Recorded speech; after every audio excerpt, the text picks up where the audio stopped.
Thank you, Kenneth. And thanks for everyone, to all of you for being here. Giuseppe Calì obviously needs no introduction. This lecture seeks to analyze the character and context of the art of Giuseppe Calì. And that is why the title of the lecture, Giuseppe Calì, Romanticism between Verismo and the Eclectic. And these are ideas and concepts that immerse Calì in his own times. So this lecture, I will attempt to look at Calì from a stylistic, from an art historical perspective, which observes more attentively the 19th century context. We always tell our students to analyze the context, to engage with the context, because all art is born from a context, and that is very important to take into consideration. An artist operates within a given artistic, historical, social, and economic context. And therefore, if we are to aim for a full understanding of a master, of an artist, of a group of works of art, we need to understand the context, and that will help us to attempt an unbiased and objective understanding of the artist. So this is what I will be doing today. I will be analyzing the very sources that emerge from a close, attentive reading of his works. And I will be comparing his works to several artists that appear to have had an important impact on his artistic development.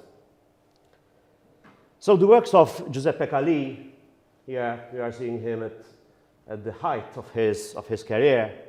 I believe that this picture was taken around 1890. The works of Giuseppe Calì are full of indications of the sources at which he was looking, at artists who were informing his artistic development, and which appear to have been a source of keen study or interest, not only when he is in Naples, and definitely the 2-year stay in Naples did have a great impact, but if we look closely, we realize that there are other indications of other artists that he was looking at. And it is very clear that the artist was very conscious of the works of several European artists, and there are clear references to several of them. Giuseppe Calì was a virtuoso. Here we are seeing him in this self-portrait, obviously painted later, aged 10. Clearly painted later, because this is not a work of a 10-year-old, but it is a work of a fully mature artist. The other picture, which comes from the collection of Professor Mario Bohajar, shows Calì at the age of 16, some 2 or 3 years before he leaves Malta for Naples. The oeuvre of Calì shows that he had an innate talent for inventiveness, for characterizations, the character of his dramatis personae that emerge from his works. And above all, the mastery, this virtuosity, this speed with which he executed. But the best way how we should describe Giuseppe Calì is that of a romantic. He is a romantic, he is fully immersed in the 19th century, who wonderfully spices his language with that peculiar touch of an artistic movement which was occurring in Italy in his own time, and it is verismo. I will come to this later. So why romantic? Well, the art of his maturity is characterized by a painterly, by a masterly, expressive, human touch. Romanticism, in general, as an artistic movement, is interested in the human condition, is interested in feeling, in inner feeling, in emotion. And this comes clear if we take his interest in nature. This is a work which we will be seeing later on site in the museum.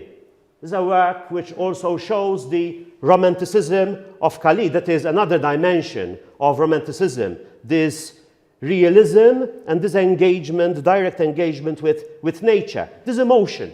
If we take the little scenes, well, most people know Calì from his works in churches, but they are not necessarily his best.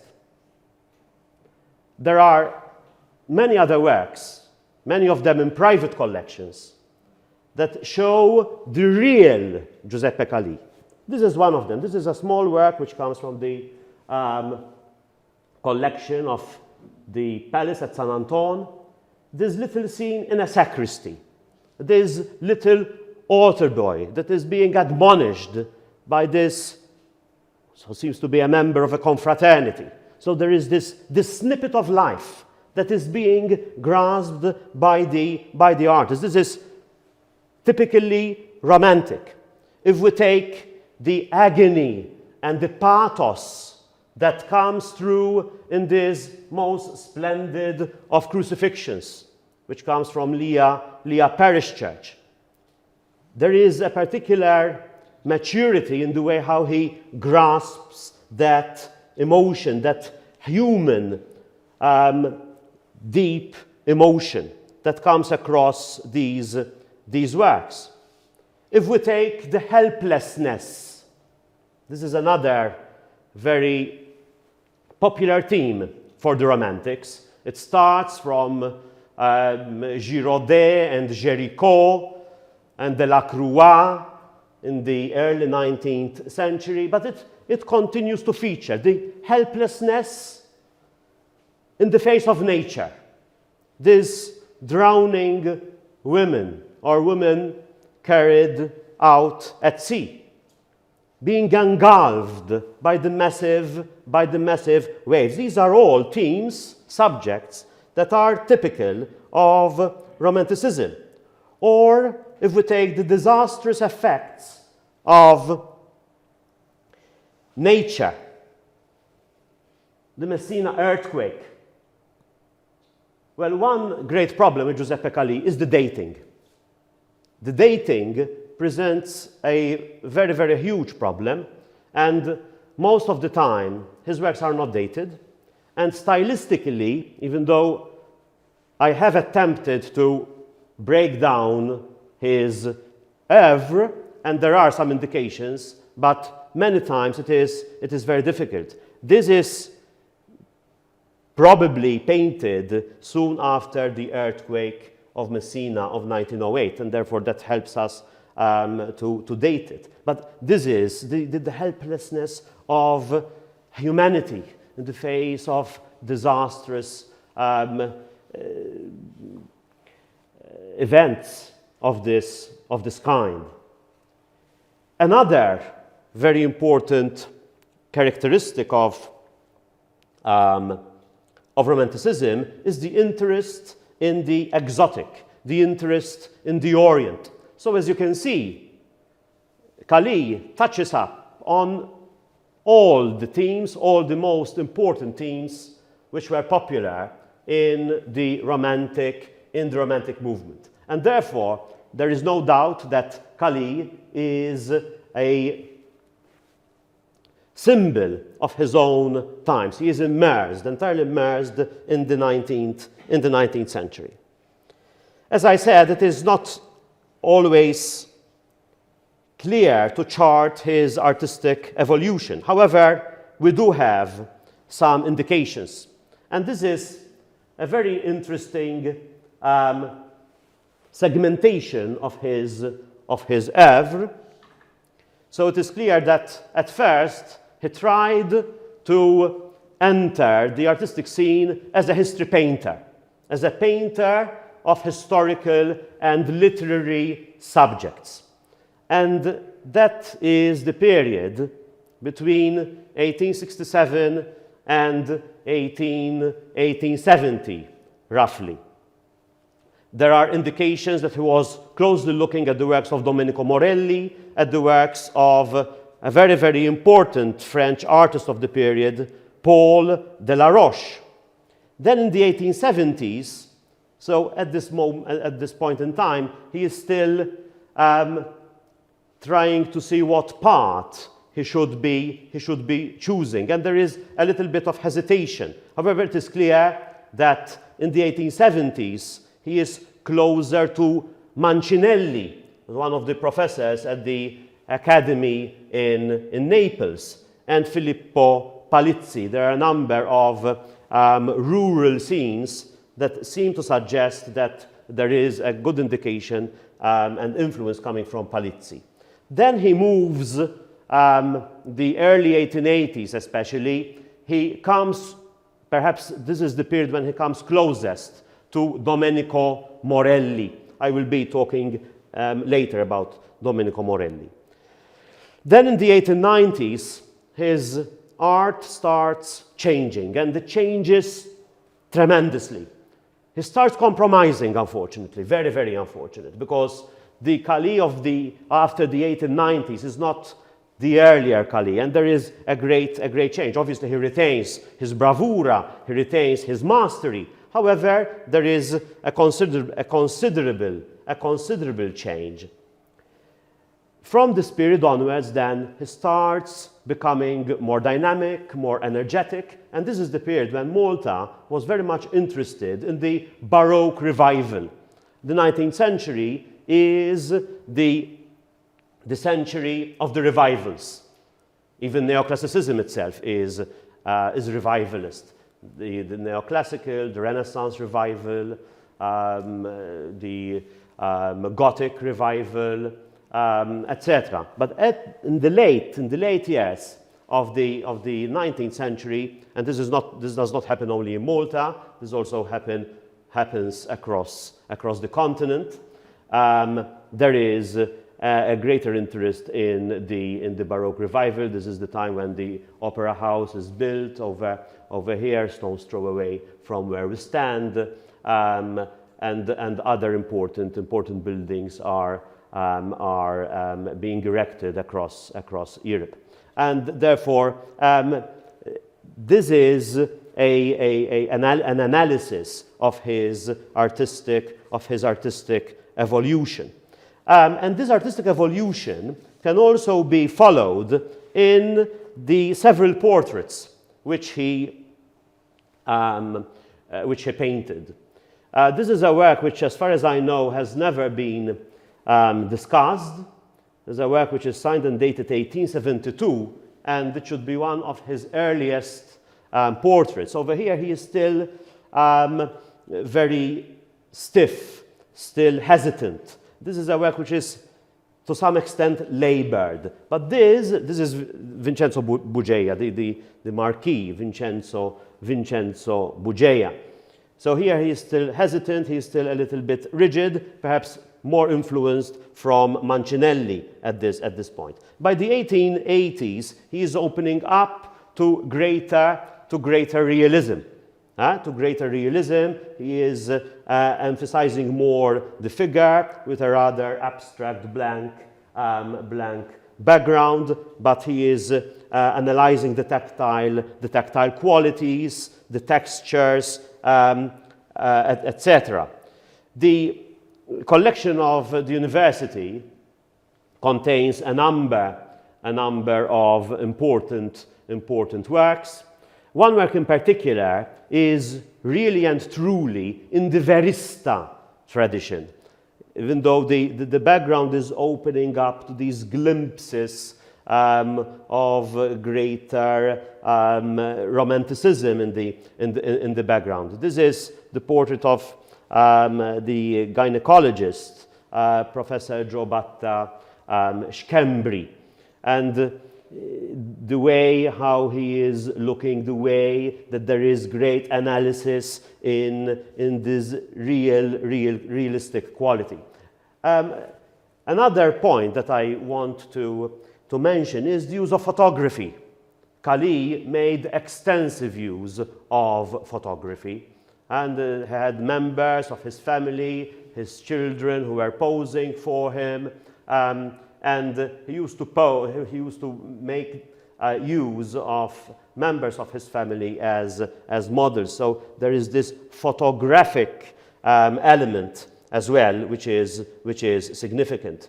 Then notice the great difference that there is between this work, which is particularly realist, and then a later work from 10 years later, or a little bit later, when he becomes softer, he starts losing his earlier verve. This comes from the collection of the Casino Maltese.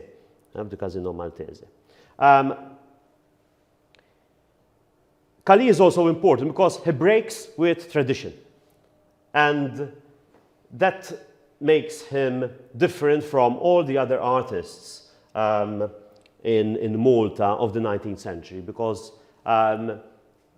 there is this great tradition, there was this great tradition that Maltese artists go to Rome to study.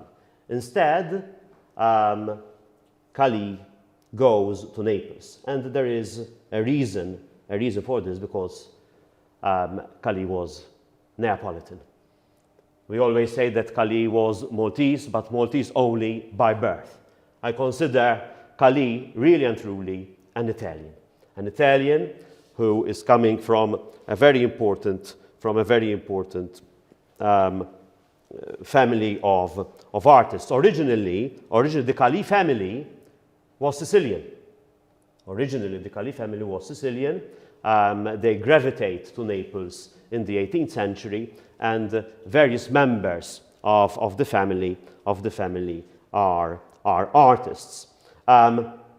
This is an early work from his Neapolitan sojourn, his stay in Naples, and already over here he is opening up to the influence of Morelli, especially the background with those brush strokes that are particularly forceful. Compare, for example, even the color scheme and the brushwork is very similar to what we have here. This is the very famous self-portrait by Morelli that is using a similar brushwork. So he is already absorbing the ideas, the concepts, the method, the artistic method of Domenico Morelli.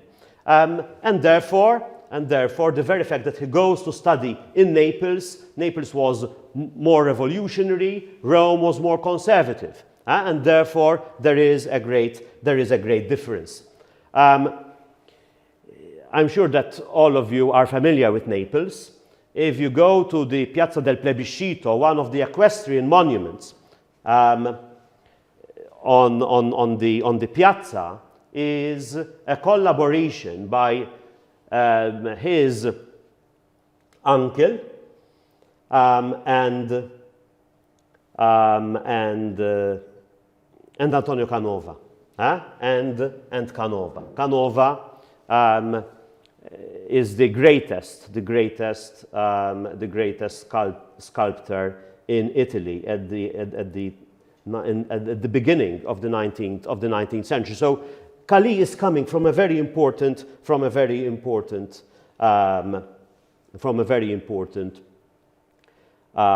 family. So there is Antonio, there is Gennaro, there is Beniamino, and there are various works by the members of the Calì family in various collections, in the Hermitage, in Russia, in the church on Piazza del Plebiscito, and in other places. Therefore, Naples was a natural choice for Giuseppe Calì. And when he returns to Malta, he brings about a revolution. In the mid-19th century, the only really, truly gifted, apart from Giuseppe Hisler, artist who anticipates the works of Giuseppe Calì is Michele Bellanti. These are two works by Bellanti. Bellanti had the opportunity to go to study in Paris, and therefore he is different from the many other artists who are active in Malta, most of who went to Rome.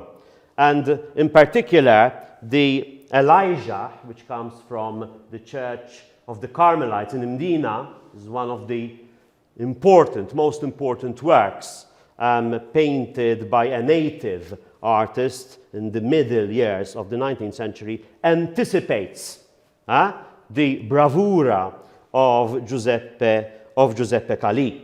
And therefore, when he returns to Malta in the 60s, and then he starts producing his works, he was able to change the stagnated waters of Maltese art, and therefore he introduced innovative currents which were altogether different from the hackneyed formulas of other local artists. Suffice is to compare his more romantic, realist approach to the more stereotyped, to the more linear art of an artist like Giuseppe Calleja.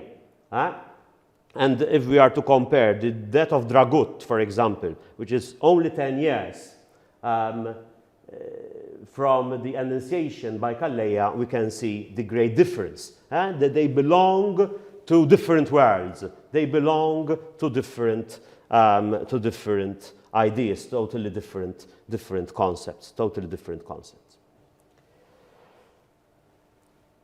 Many Romantic painters had engaged with the painting of history or of grand biblical scenes or other great moments from literature, from Shakespeare or Dante, Gros, Géricault, Delacroix. So the painting of history became an essential part of the production of a Romantic artist. And this was expected to bring forth a strong sense of the past, especially by engaging with literary or historical themes. One very important, very well-known, tremendously popular artist was Paul Delaroche. He was professor of painting at the École Supérieure des Beaux-Arts in Paris, and was especially well known for his melodramatic works, for scenes especially taken from English history. This, in fact, comes from the collection of the National Gallery in London. So this realism, this academism, and it is clear that Calì knew his works, and when he returned from Naples, apart from the fact that even Morelli knew the works of Paul Delaroche, he attempted to start working as a history painter. In fact, the newspapers talk of several paintings with such themes. There is mention of the burning of young patriarchs' books. There is another painting showing the death of Mary Stuart. Well, unfortunately, these have not yet been located. Perhaps they might be in some private collection. But one of these works datable to the late 1860s, is the small work of Othello and Desdemona. And this is clearly within the tradition of Paul de la Roche. They immediately bring about the ideas of Paul de la Roche. And Paul de la Roche was also an influence on Morelli. This is a very typical work by Domenico Morelli. Domenico Morelli is perhaps the most international Italian artist of the 19th century. And his works are a blend of academicism, of the study of the human figure, of the realist study, and they belong to this movement known as Verismo, this realism. So there is this combination of realism with academicism. Many of the subjects are taken from history, from literature, and therefore that is what Calì attempts to create on his immediate return from Naples. Here he is 21 years old, and he sets to impress. We'll be dealing with this on location in the museum. So this is immersed not only in Morelli, but it is clear that he is looking closely to Paul de la Roche. The proof that he was truly looking at Paul de la Roche comes from possibly it is Santa Rufina, or where the identification is not important, but compare this to a very famous work by de la Roche, The Young Christian Martyr. So he takes the theme of this young female in the waters with the hovering halo. There is the same play of light and shade where he changes with the movement of the waves, but it is clear that he is looking there. So de la Roche was for sure one of the influences on Giuseppe Calì. Then there is the influence of Mancinelli,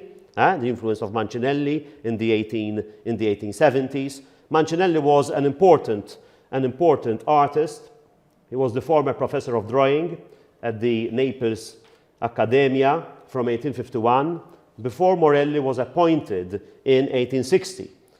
Mancinelli had been trained in Rome, so the early works are a little bit academic, a little bit rigid. But then he opens up, and he starts opening up to Verismo when he returns to Naples. Also participating in the modernization of artistic ideas at the Accademia.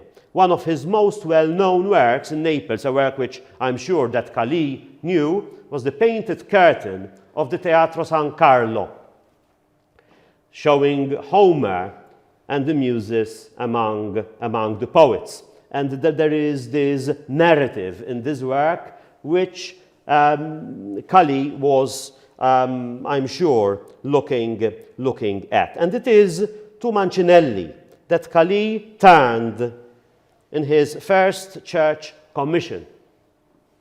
If it's not the first, it is one of the first. The Virgin of the Rosary at Mosta Parish Church of 1870. And this is a work which is rather different from the others. So it is clear that he is still hesitant at this point in time. And he is trying out different schemes. This is a mix of a rather tamed purism, especially in the upper part, in the Virgin and Child, and a very well-studied essay in realism in the Saint Dominic and Saint Catherine of Siena. So the work is stylistically related to Mancinelli. Perhaps this Mancinelli link is even clearer if we look at this other work datable to the early 1870s, which also comes from Mosta Parish Church, which is related to one of Mancinelli's well-known altarpieces in one of the churches in Naples. Well, the indications are that Calì, when he returned to Malta, was still knowing what is happening in Naples. And this is something which we still need to ascertain what was happening exactly. So it is a subject of present and future research. So this is still a work which is rather a little bit timid, still in his early years, has not yet achieved that painterliness of the later years, but it is a very well studied work. And then there is the interest also in Palizzi, in Filippo Palizzi. Filippo Palizzi was a major figure in the development of Neapolitan painting, and there is the interest in rural themes. There is the interest in rural themes, and when it comes to his landscapes, Giuseppe Calì and these little genre works, the small works of daily life, etc., it is clear that he is looking at Palizzi. There is this interest in texture, this interest in light, the play of light and shade. And Filippo Palizzi was very interested in painting from life, and he was traveling. In fact, Palizzi was also in Malta. Had come to Malta. There is this small painting of Valletta from Manuel Island, which comes from the Galleria Nazionale d'Arte Moderna in Rome. So there is this immediacy. And that is picked up by Calì. There are a number of works that show the immediate knowledge of the works of Palizzi, like this very, very strong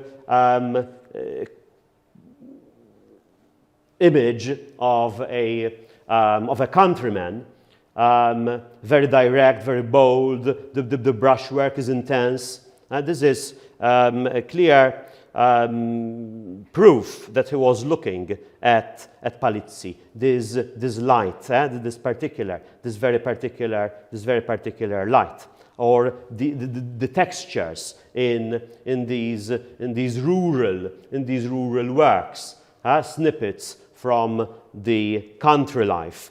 So the texture is very close to Filippo Palizzi. We mentioned Mancinelli. For some reason, this slide jumped. It shouldn't have been here. But when I was talking about the influence of Mancinelli, it is clear that in this work he is looking directly. I mean, in parts of this composition is almost a copy of this work by Mancinelli, and therefore it is clear that he was knowing what was happening in Naples. So that this is a clear proof of this. And then he moves closely to Morelli. Indications of the move towards Morelli are already in this early work, late 1870s, 1878. This is the Coronation of the Virgin from the parish church of Porto Salvo in Valletta. Look carefully at the angels, the flying angels in the upper part, the tapering parts in the drapery folds. And it is clear, apart from the realism that there is in the prophets in the lower part. And look at the way, even though this is more modern, however, look at the angels, how they taper. That motif comes from Morelli. Now, this is a work which was painted or finished after Calì returns to Malta. But in some way or another, he knew what was happening in Naples, and then he continues on this. These are his earlier church paintings. This is the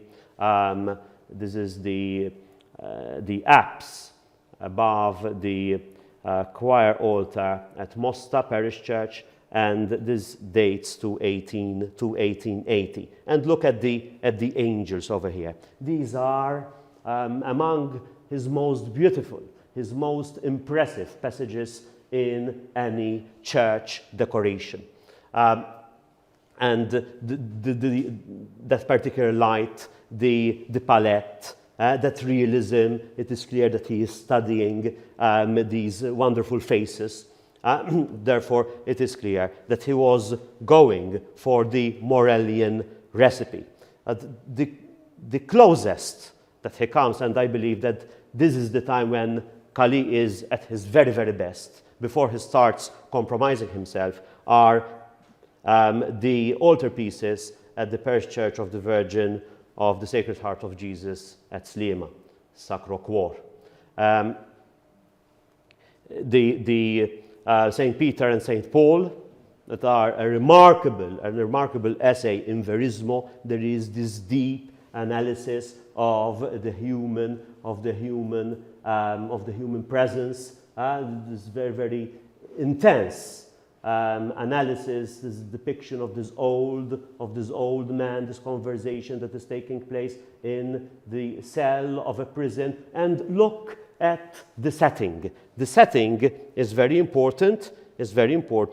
Because it comes very, very, very close to one of the most famous paintings by Domenico Morelli. This is a work which was very, very acclaimed. It was met with great acclaim when it was exhibited in the first Esposizione Nazionale in Florence in 1861, the Iconoclasts.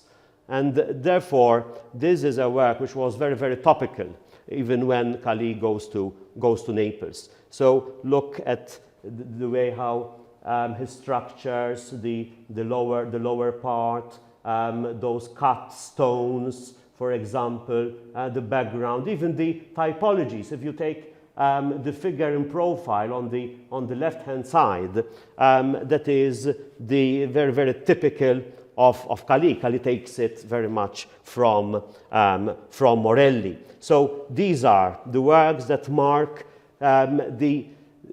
I believe, when Calì was at his very best. The Saint Peter and Paul and the Saint Jerome, for which there is a drawing here in the National Collection. There is a bozzetto also in a private collection, which I know of.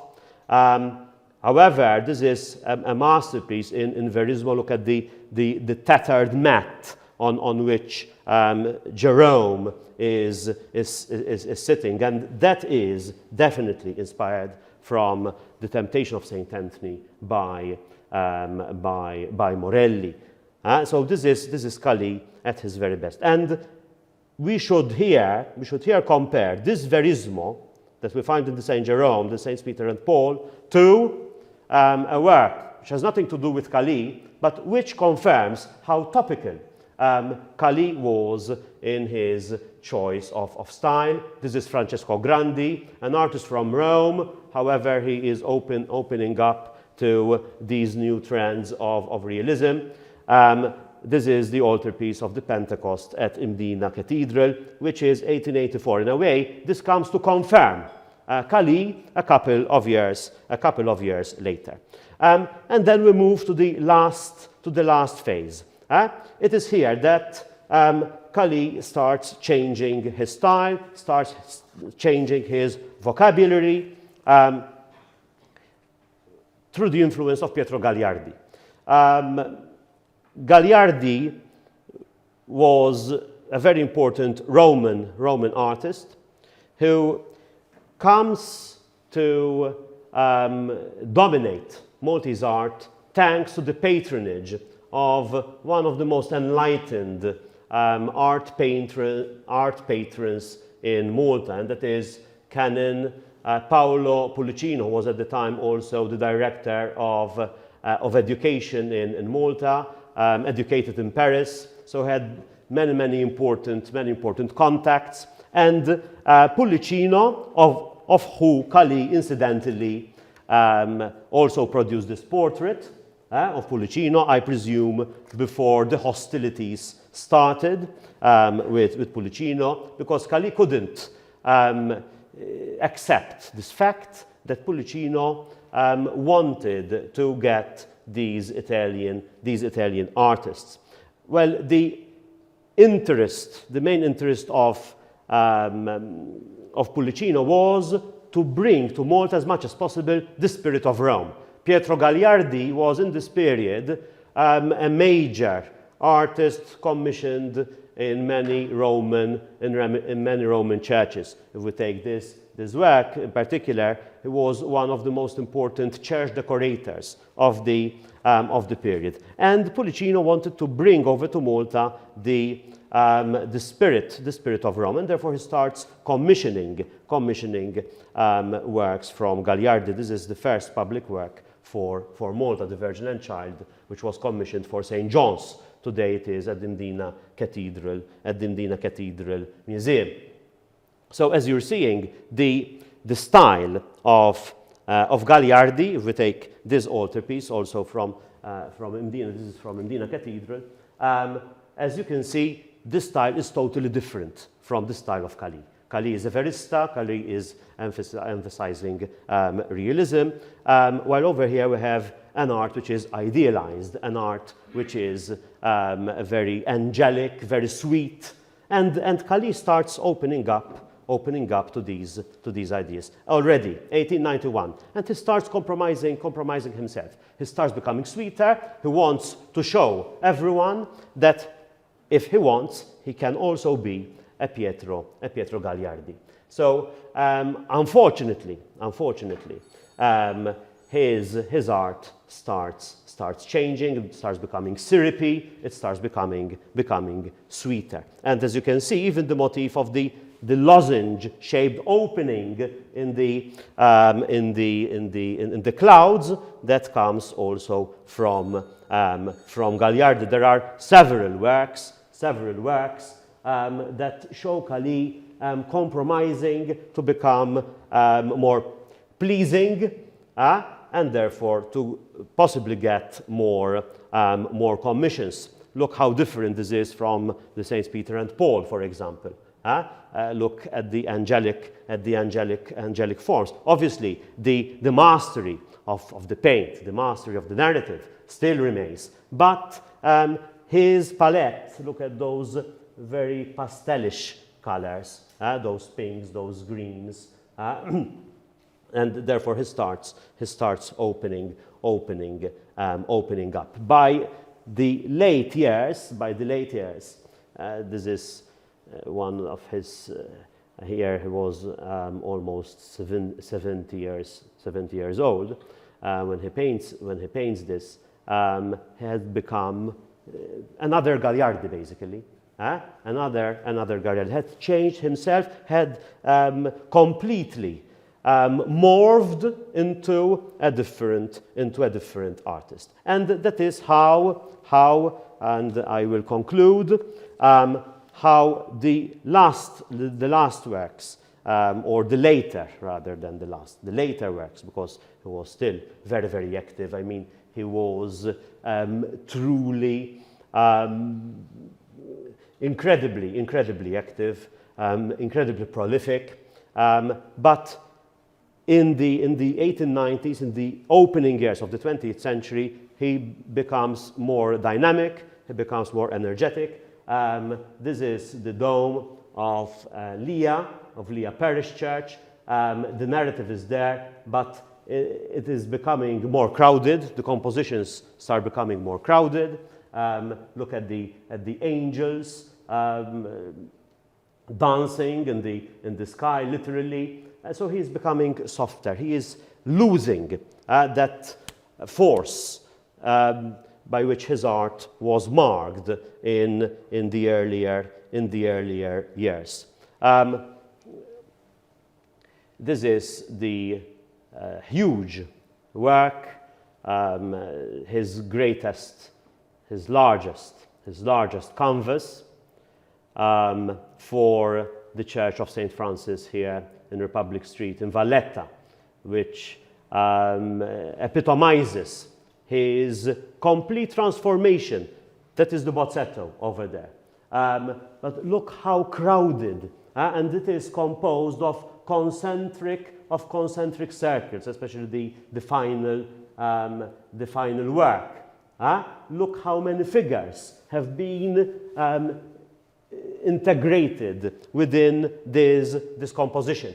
And therefore there is a complete change. And in fact, at the very end, Calì is producing such sweet works. This comes, and he was producing everything, therefore, from altarpieces, from private works, from the decoration on this settee, and had completely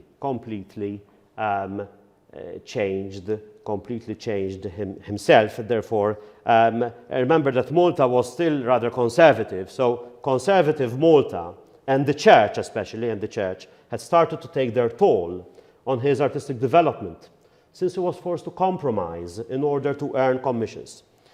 I also believe that this was also a question of pride, because Calì wanted to show that he could easily turn himself into another Gagliardi. Well, all these considerations place Calì in his rightful place, a typical product of the 19th century with its many currents and juxtapositions. A Neapolitan born in Valletta, a genius who tried to instill new continental ideas, but which at the end of the day, conservative Malta succeeded in taming. Nonetheless, with hindsight, Calì was to the late 19th century what Preti was to the late 17th, and what Zara was to the late 18th. Thank you.